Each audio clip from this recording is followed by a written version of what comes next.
Kan kebetulan depan kamar kita itu ada pohon rambutan bang. Anak kecil lari-lari, muter-muter situ. Kita nggak kenal itu siapa bang. Akses buat masuk situ juga susah karena digembok, pagarnya tinggi. Anak kecil anak siapa? Tengah malam di situ. Itu panik lagi saya bang. Pas anak-anak udah rame, teriak-teriak, ya panik lah gimana sih. Pas lari ke depan rame-rame, itu ada 3 poci itu bang. Terus ada anak-anak yang inget bang, salah satu teman saya yang inget. Lu inget gak pas kita mau ngekos di situ? Apa pesan si Abah? Apa emang pesan si Abah? Abah bilang jangan buka gudang yang di samping kamar kita. Baru pada inget, nah itu. Baru pada inget tuh bang. Akhirnya kita ngambil keputusan gimana kalau kita cari tahu apa isi dalam gudang itu. Saya pikir kenapa sih saya nggak dipesen jangan masuk rumah itu. Ternyata memang itu kan beda. Memang kitanya yang nakal bang, nerobos itu. Memang larangannya sebetulnya cuma satu, jangan buka gudang itu. Setelah kita buka gudang itu makin banyak kejadian aneh bang.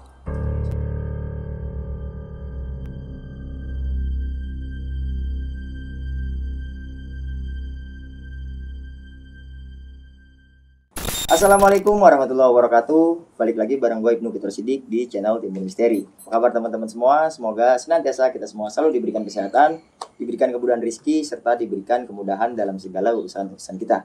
Nah, di kesempatan kali ini, sama seperti video sebelumnya, gue sudah bersama narasumber yang akan menceritakan kisah pengalaman horornya ketika tinggal di kosan pocong. Yang konon katanya, ada satu ruangan yang nggak boleh dibuka sama pemilik kos. Ternyata narasumber ini ngebuka ruangan itu nih, sehingga banyak kejadian-kejadian horor yang dialami sama narasumber gua. Nah, seperti apa kisahnya? Lebih baik kita sapa dan berkenalan sama narasumbernya langsung. Gua lagi bersama Bang Mukhtar. Bang Mukhtar, apa kabar? Siap, Bang Mukhtar? alhamdulillah. Baik. Terima kasih banyak nih. Ya, Kita siap. mau cerita pengalaman horornya nih. Oke. Timbul Misteri dan tempatnya kita dikasih juga nih buat Ya. Bang ya. Ini samping kita kebun nih Bang ya. Kebun ini. Horor buat katanya. Cukup luas nih kebun. Sebelum Bang Mukhtar nyeritain kejadian horor di kosannya, katanya di sini juga katanya horor nih. Nanti bakalan ada narasumber yang cerita ngalamin nih kejadian di tempat ini nih Bang ya. Ya. Ini hutan-hutan belantara pokoknya horor dah.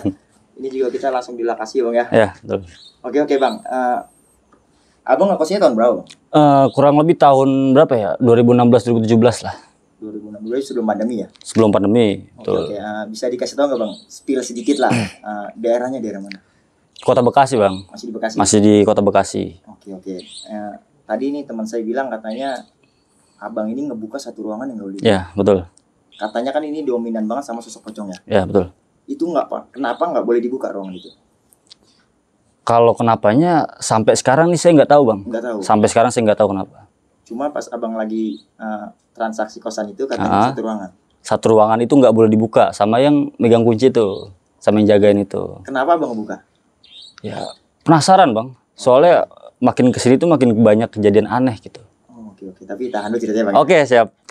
Nah, tapi sebelum masuk ke ceritanya, lagi-lagi nih, gue mengingatkan buat teman-teman semua, apapun yang diceritakan sama narasumber di Timbul Misteri ini bukan bermaksud untuk menakut-nakuti atau memberikan hal negatif buat kalian, melainkan cerita dari Bang Mukhtar ini kita jadikan pelajaran serta pengalaman untuk kita bersama, bahwa memang hal gaib itu ada dengan penemuan yang berbeda-beda.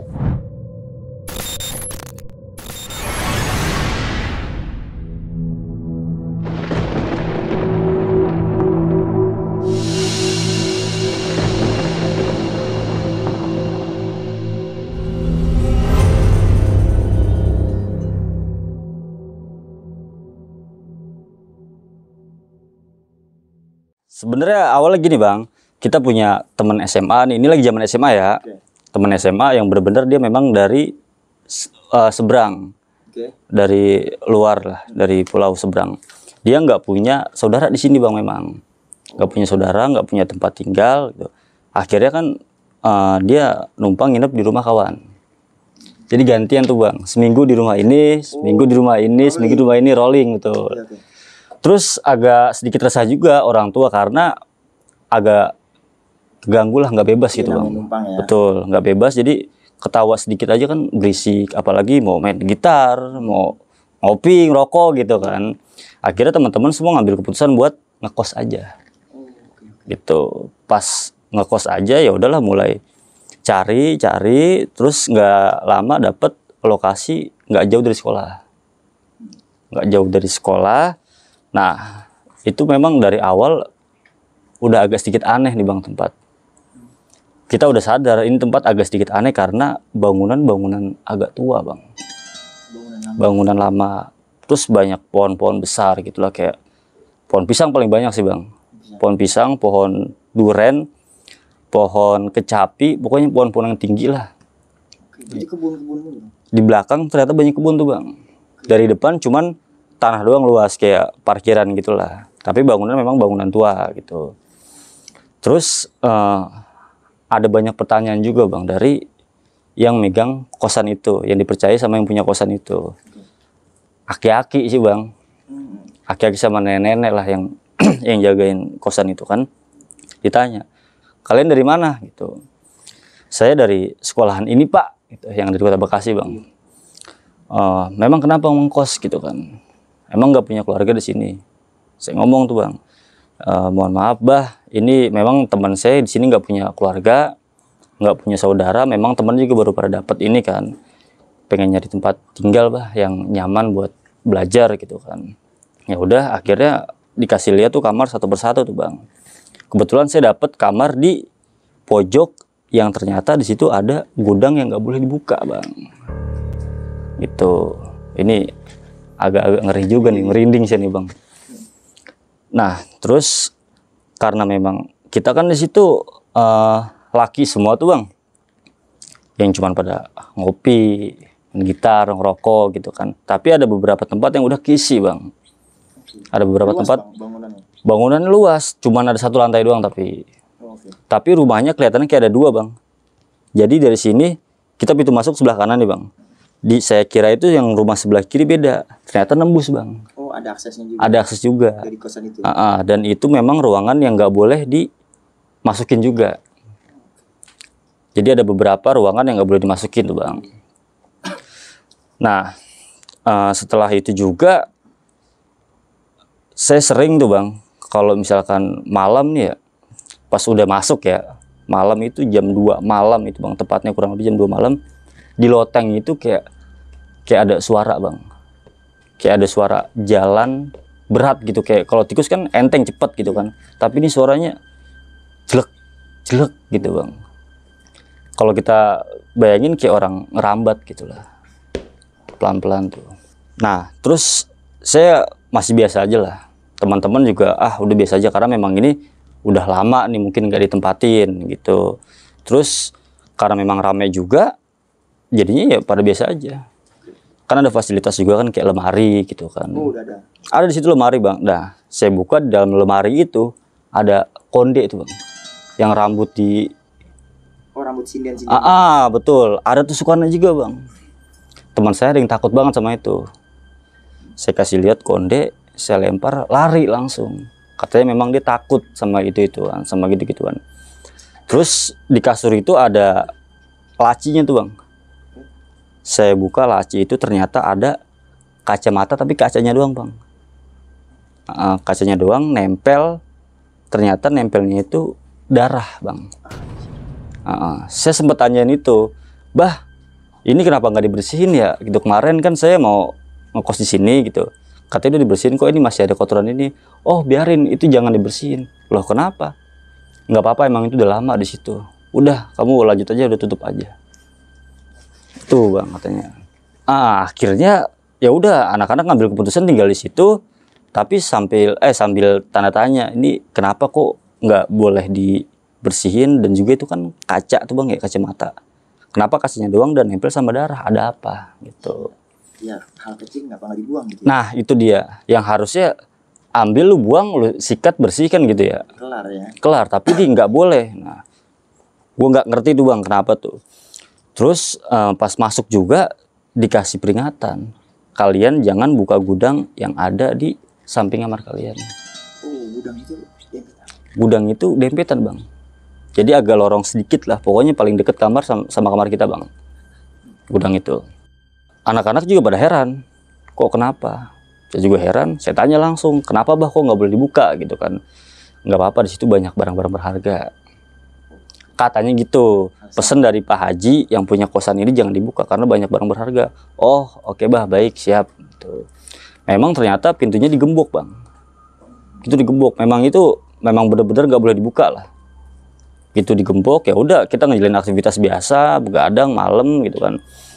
Ada salah satu yang sewa kamar di situ, Pak D ya, dia paling lama di situ. Saya anggap dia orang yang pertama mungkin di situ, paling lama lah saya kenal dia di situ. Saya pernah ngeliat dia di sore hari itu, dia lagi nyapu tuh bang, lagi nyapu terus mual-mual. Saya kira masuk angin kan, kayak mualnya lama-lama nggak wajar bang. Lama-lama mualnya itu makin kenceng, makin gitu bang, makin panjang bang. Nah itu kalau saya pikir, wah ini nggak wajar ini, mual kayak gini nggak wajar ini. Saya samperin, saya lihat ternyata tiduran langsung ketawa-ketawa, kesurupan bang. Saya langsung, aduh agak ngeri juga karena dia yang senior istilahnya kan, udah paling lama di situ kok masih kena. Gimana anak-anak yang lain? Apalagi ada beberapa anak-anak yang takut gitu kan. Akhirnya di situ makin puyeng, tanda tanya, ini ada apa sebenarnya gitu kan. Mau pindah juga sayang gitu bang. Masih sekolah kan lumayan bang. Kalau kita baru sewa tempat, terus nggak lama pindah kan sayang. Duit nggak akan bisa ditarik kan. Udah masuk duit sebulan. Terus habis kejadian itu lama-lama ya wajar, normal lagi nih bang. Normal lagi. Udah habis sebulan, akhirnya teman-teman itu, ini kita pindah nggak? Saya bilang ini udah aman. Kelihatannya udah baik-baik aja, udahlah terusin aja di sini. Oke, baik, diterusin. 2 bulan itu aman. Di 3 bulan ini bang, ada keanehan lagi. Anak-anak kalau lagi tidur itu dari kolong kasur suka kayak ada yang nonjok bang. Duk. Beberapa menit lagi bunyi lagi. Duk. Aduh, bingung juga nih. Untung yang lagi kejadian itu bisa dibilang anak-anak yang pada berani bang. Udah diem aja, udah ngantuk buat tidur. Yang takutnya lagi nggak ada di situ, mungkin panik kali dia kalau ada ya. Saya ngambil keputusan jangan cerita sama yang lain, takutnya malah makin panik, makin takut, makin parah dong gitu kan. Akhirnya ada satu orang yang cerita bang, cerita ke orang yang takut banget itu. Akhirnya dia kepikiran, bengong mulu kan, makin ngeri juga kan. Terus pas lagi ada dia juga sempat kejadian kamar mandi itu bang, kalau tengah malam tuh barengan sama yang jam 2 malam itu bang, ada yang jalan di atas. Nggak lama yang jalan di atas itu suara itu selesai, keran tuh bang, keluar air. Tapi nggak kedengeran suara kebuka. Biasanya kalau kita buka keran itu kedengeran crack.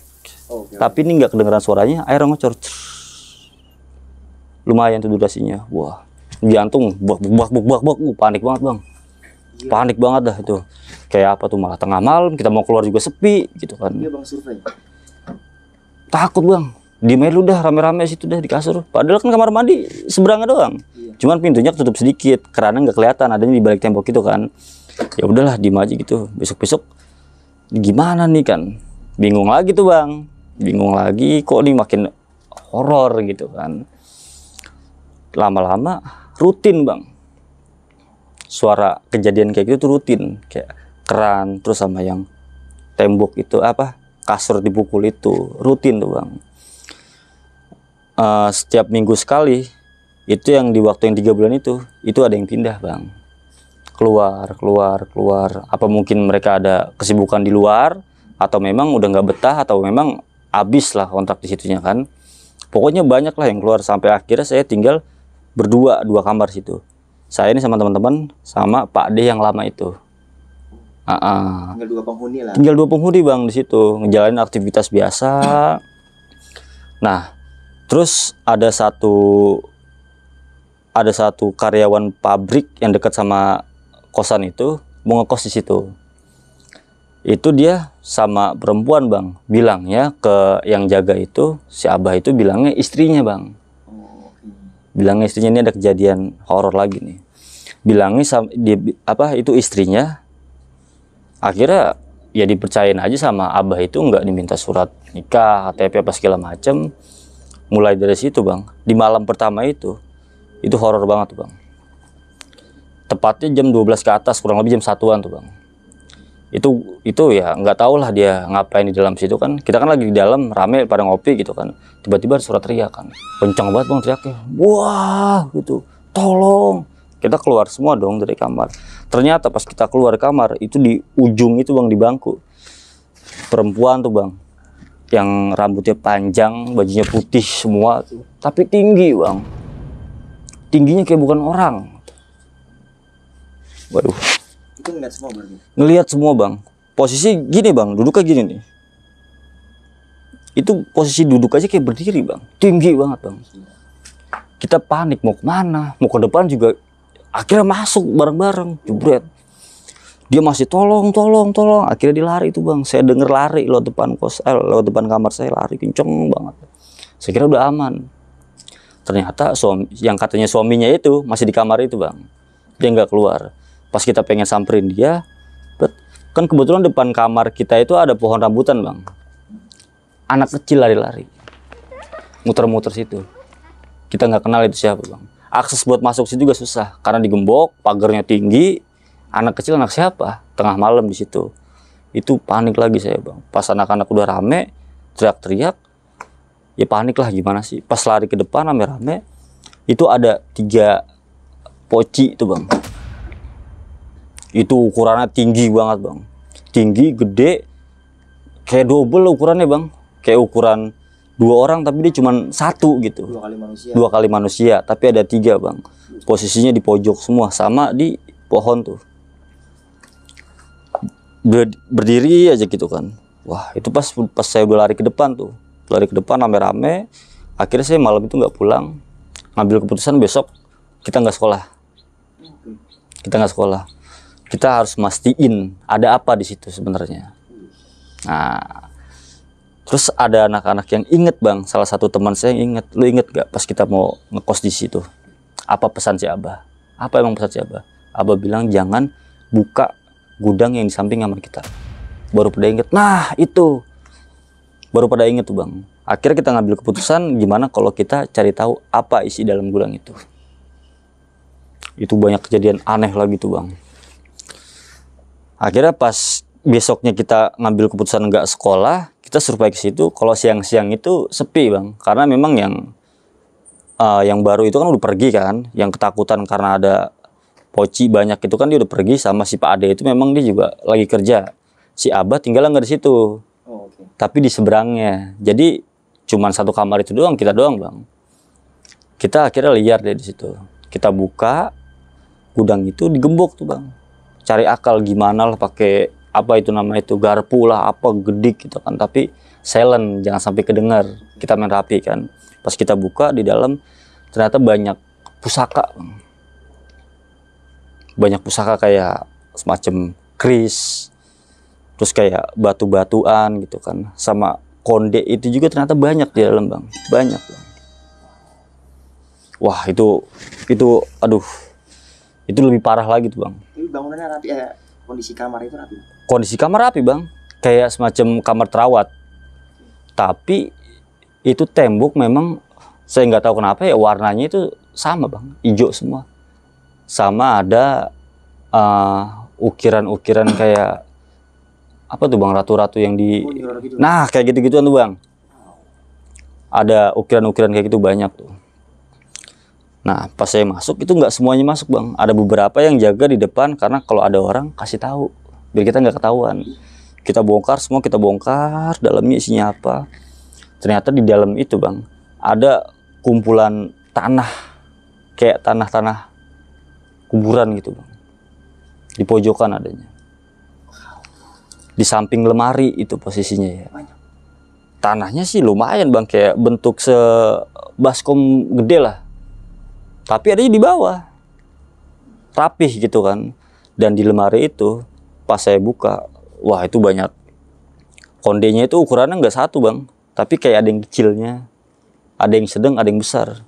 Itu banyak konde di dalam itu. Lu minta air apa? Belum kesugas.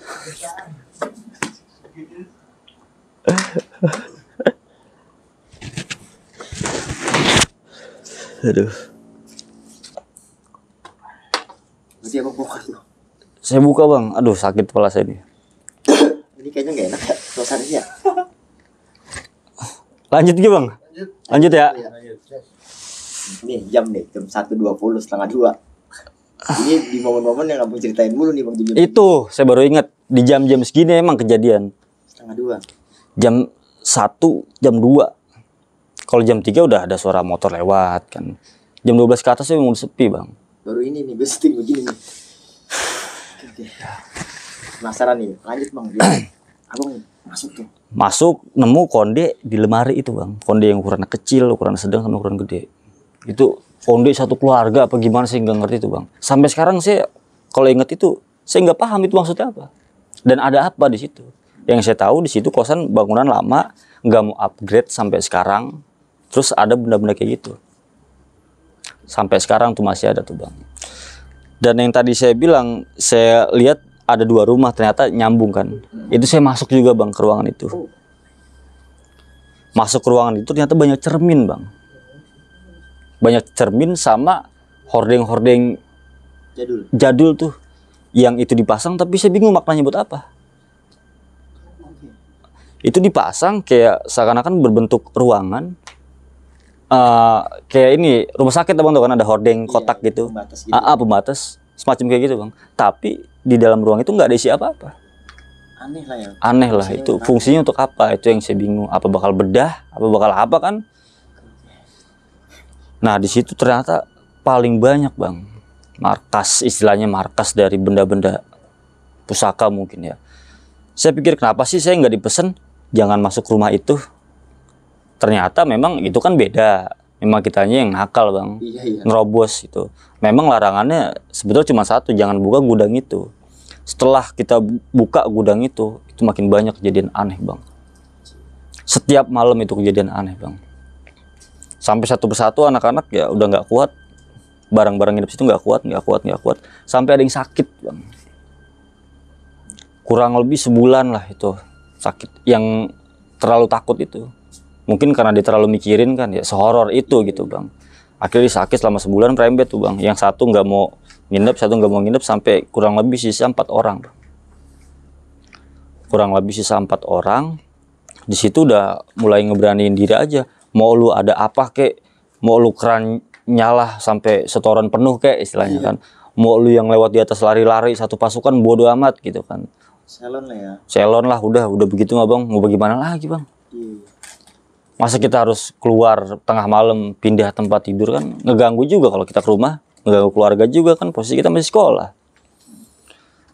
Ya akhirnya kita ngeberaniin diri itu berkurang tuh bang, berkurang hal-hal aneh berkurang.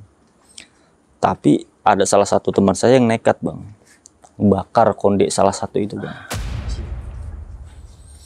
Tuh, bakar bang.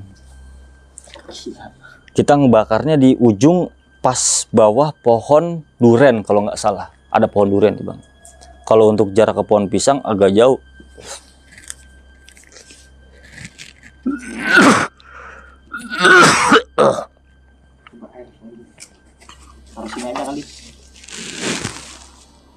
Bentar bang. Gak enak emang hawanya ya. Gelasnya. Ini bang. Ini pas bang. Ini udah saya tadi. Iya, udah bang. Hawanya emang enak nih. Bang kalau sekiranya itu kita break dulu nggak apa-apa, tapi kalau abang kuat lanjutin. Lanjutin aja bang. Terlanjur bang lo ya. Nah, salah satu teman saya ada yang ngebakar konde itu bang. Salah satu konde itu dibakar. Setelah konde itu dibakar, di malam itu nggak ada kejadian apa-apa bang. Nggak ada kejadian apa-apa. Akhirnya kita aktivitas sekolah. Pas pulang sekolah nih siang-siang kejadian aneh. Posisi lemari itu bukan di situ bang. Pindah. Posisi lemari geser. Posisi kasur ini balainya bener, betul balainya. Posisi yang sama, tapi kasurnya berubah. Sudah berubah. Terus sama pintu kamar mandi itu kan nggak pernah rapet bang ya, terkecuali ada orang di dalam. Ini rapet bang. Logikanya kita mikir yang megang kunci itu ya salah satu orang doang bang. Dan dia pun sekolah bareng-bareng kita. Aki-aki yang ada di situ tuh nggak mungkin bang bisa masuk. Dia juga belum tentu, iya dia belum tentu megang kuncinya, apalagi sampai dia ngegeser lemari. Kalau memang dia untuk apa? Kita penasaran, akhirnya kita tanya tuh bang ke Abah. Assalamualaikum Mbah. Waalaikumsalam, ada apa? Mohon maaf bah, izin Abah masuk ke kamar enggak? Ya enggak lah, ngapain sih masuk kamar? Ada apa emang? Ini bah, lemari kok seingat kita posisinya enggak kayak gitu bah. Terus kenapa lemarinya? Ya pindah terlihatannya bah. Kamu pada ngapain? Tuh, kayak Abah itu yang megang kunci itu kayak tahu kita itu ngapain. Iya, ada sebab pasti nih. Gitu. Pasti nih anak-anak nih usil nih, ngelakuin sesuatu yang udah dilarang gitu. Akhirnya ditanya, kalian jujur semua, kalian ngapain sebelum itu? Enggak bah, enggak apa-ngapain. Emangnya ngapain? Jujur aja, saya enggak. Akhirnya gini bang, saya enggak pernah ngeliat si Abah itu marah, karena kan memang mukanya itu kan kalem, baik, ngomongnya juga sopan. Semenjak saya ngadu, kalau lemari itu berubah, si Abah itu marah bang. Marahnya itu ngebentak sambil matanya itu kayak melotot mau keluar tuh bang. Udah marah banget dah orang, kalau udah marah banget gimana sih? Iya. Akhirnya teman saya itu ada yang ketakutan. Akhirnya bilang, saya nyoba masuk bah. Masuk kemana? Masuk ke gudang yang samping kamar. Langsung dari situ dia nggak bisa ngomong apa-apa lagi. Akhirnya dia masuk ke dalam. Saya nggak tahu dia masuk dalam rumahnya ngapain. Nggak lama keluar lagi. Ayo kalian ikut saya semuanya. Mana bah? Ke kamar kalian. Pas masuk ke kamar, kita duduk tuh bareng-bareng. Duduk bareng-bareng. Terus akhirnya Abah ceritain, kamu tahu nggak semuanya yang ada di kasur kalian itu, kacamata itu? Iya bah, kenapa? Ini saya sebenarnya nggak mau ngomong, kata si Abah gitu. Karena kalian mungkin terlalu penasaran, akhirnya saya buka, tapi kalian jangan ngomong kemana-mana, katanya begitu bang. Gue mah iya aja kan ya, biar tahu kan isinya apa. Ternyata si Abah itu bilang, ini dulu ada yang diri itu pemain apa tuh bang? Joget-joget gini bang tuh. Sinden. Itu mungkin kenapa penyebabnya banyak konde di situ bang. Oh berarti itu punya itu di kamar itu. Mestinya kamar itu jangan disewain apa ya? Iya, maksudnya barang-barangnya minimal nggak ditinggalin di situ lah. Nah itu juga bikin penasaran bang, kenapa barang-barangnya di situ aja nggak dibawa? Cuman nggak sempet ditanyain kan, karena anak-anak ketakutan kalau memang sampai ditanya apa yang kamu hilangin. Orang dibakar satu konde bang. Iya, sinden-sinden Jepang gitu kan. Nah itu yang joget-joget gitu katanya dulu pernah di situ bang. Saya nggak tahu penyebabnya kenapa, apalagi sampai kondenya itu dibakar. Itu kayak apa marahnya kali bang ya. Makanya kan langsung ada kejadian apalah, sampai lemari itu geser kan, sampai kasurnya itu berubah posisinya kan, sampai setiap malam juga ada suara-suara aneh. Karena udah terlalu ngeri, kita juga udah merasa punya salah bang ya. Akhirnya nggak berani bang terusin di situ. Cabut nyari kosan lagi. Tapi nah ini pas sudah cabut nih bang ya, pas sudah cabut setiap kali setiap anak-anak tidur itu beberapa hari itu suka mimpi bang. Mimpiin kamar itu, dan ternyata di dalam itu suka ada perempuan bang. Di kamar yang kita tempatin sebelumnya itu suka ada perempuan di dalam mimpi anak-anak. Pribadi gue juga ngerasain bang, mimpi itu kok kayak nyata tuh bang ya, mimpi tapi kok gue lagi ada di kosan yang lama nih. Gue masuk itu di dalam ada perempuan bang, duduk cakep banget bang, cakep banget pokoknya, kayak ratu-ratu Belanda kali ya, cakep banget tuh bang. Nunduk pas nengok memang cantik bang. Gue ngeliatin, gue mikir nih siapa nih, wah cakep juga nih kan gitu kan. Ternyata nggak lama bangun sek. Gue mikir tuh, kok gue mimpiin kamar yang kemarin gue ngekos, di situ ada perempuan. Perempuannya kayak perempuan pemain gitu kan. Apa itu orangnya selama ini? Itu bang. Terus cuman sama gitu bang mimpinya. Yang lain pun pas gue cerita kayak gitu, mereka juga mimpiin posisi di kamar yang itu bang. Di kamar yang sama, memang itu kan kamarnya kan. Ciri-cirinya ya sama, pakai konde kayak gitu, pakai kain-kain gitu kan. Tangannya emang kan kelihatan tuh tetap, nunduk pas nengok itu cakep. Sama mimpinya kayak gitu bang. Duh merinding gini. Ini yang ngeganggu nih, kita tuh semuanya ngerasa keganggu. Kok abis pindah dari situ kayak diteror? Ya neror begituan kan iseng bang, anak sekolah diteror begituan. Malah cakep bener lagi kan, tapi kan kita mikirnya itu demit apa bagaimana kan. Tetap aja iseng bang, nggak tenang bang. Setelah itu ya akhirnya kita ngambil keputusan buat balik lagi ke abah itu bang. Wow. Kita tanya soal mimpi itu. Akhirnya kita balik lagi, kita tanya ke abah, 4 orang itu, saya ingat masih 4 orang. Balik lagi ke abah itu nanya baik-baik. Assalamualaikum bah. Waalaikumsalam. Ada apa kalian kesini lagi? Ini bah mau ngobrol sedikit. Oh ya udah duduk-duduk silakan. Ya akhirnya ngomong, ditanya sama dia, ada apa? Ini bah, saya ngerasa keganggu karena sering dimimpiin bah. Dimimpiin apa? Dimimpiin tentang kos-kosan ini bah. Mimpinya kayak gimana? Ceritain tuh bang, mimpi yang kayak gitu kan, ada cewek cakep, pakai konde gitu kan, kayak penari-penari gitulah. Nah akhirnya si abah itu baru ngomong, itu perempuan yang di situ. Baru kalian yang mimpiin soal itu, karena baru kalian yang berulah. Sejauh ini nggak pernah ada sampai kejadian kayak gitu. Akhirnya kita pada paham, kita minta solusi. Gimana bah? Selanjutnya kita nggak mau diganggu terus gitu kan, diteror. Bingung juga lah kita harus gimana kan. Akhirnya kita minta solusi sama si abah itu. Kalau pesan si abah itu, kalian cukup sering kirim doa aja. Katanya gitu, cukup kirim doa, sering-sering kirim doa sama yang pernah di situ bang. Kirimin doa. Akhirnya ya beberapa hari rutin kirimin doa. Lama-lama tuh mimpi hilang bang. Mimpi hilang, kita doanya selesai dong. Iya, nggak setiap malam doain lagi, nggak setiap malam doain karena mimpi itu udah selesai, nggak keganggu.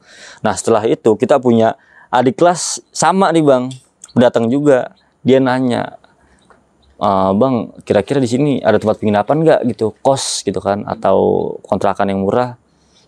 Kita usulin bang. Kita kan pengen tahu juga dong dia kayak gimana kan. Kita usulin, iya kita usulin ke situ. Ternyata si abah itu nanya ke bocah itu, kamu kenal sama Muhtar nggak gitu kan? Kenal pak, itu kakak kelas saya. Kamu tanya dulu sama dia. Nah, kalau mau kos di sini. Tapi saya disuruh kos di sama dia. Panggil si Muhtar sini, gitu bang. Akhirnya nggak jadi dia ngkos di situ karena udah terlanjur curiga ada apa sih nih gitu kan. Emang dari luar juga tampilan serem soal bang, serem banget bang. Kalau gue dengar beberapa warga situ sering tuh bang ngelihat setiap malam Jumat ya, sering lihat di pojokan itu pocong yang gue maksud, yang gede. Sering tuh warga situ. Makanya setiap jam 12 malam ke atas sepi, nggak ada yang lewat sama sekali bang. Dia akses jalannya gampang bang. Akses jalannya gampang, tapi emang ngeplong gitu bang. Bangunan pun nggak banyak ya, masih banyak kebun gitu kan. Tapi akses itu ngeplong. Orang-orang situ nggak ada yang lewat situ. Jadi kalau malam mau ada kebutuhan lewatnya nggak lewat situ bang, muter. Karena udah tahu seremnya di situ gimana. Kasih bang ya. Itu. Kasih kosan horor. Kemarin juga ada bang dari teman-teman nih, dari netizen yang bilang gitu, sempet saya dari komentar sih, maksudnya, bang ada nih bang kejadian horor di kosan ini hampir sama kayaknya kayak cerita abang. Apa yang itu yang dia maksud nih, nggak tahu juga, ntar di belakang kamera kasih tahu saya lebih detailnya di mana. Oke, siap. Dia saya sambungin mungkin itu gitu. Oke, siap. Teman-teman nih.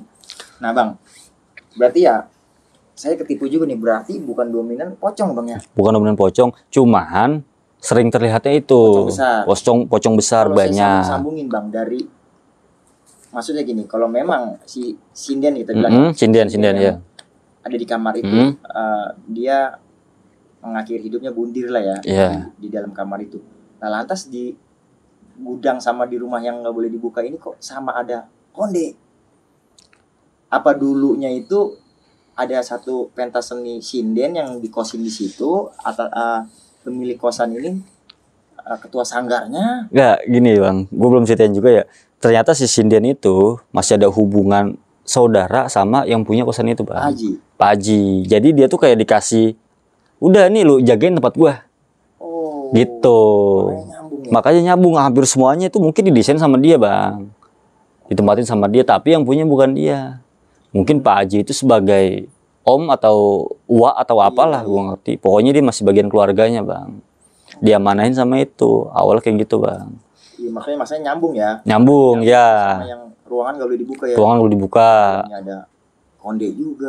Sama keris. barang-barang apa klinik gitu ya. Iya, klinik. Banyak banget, Bang. Ke Nyiratu. Itu.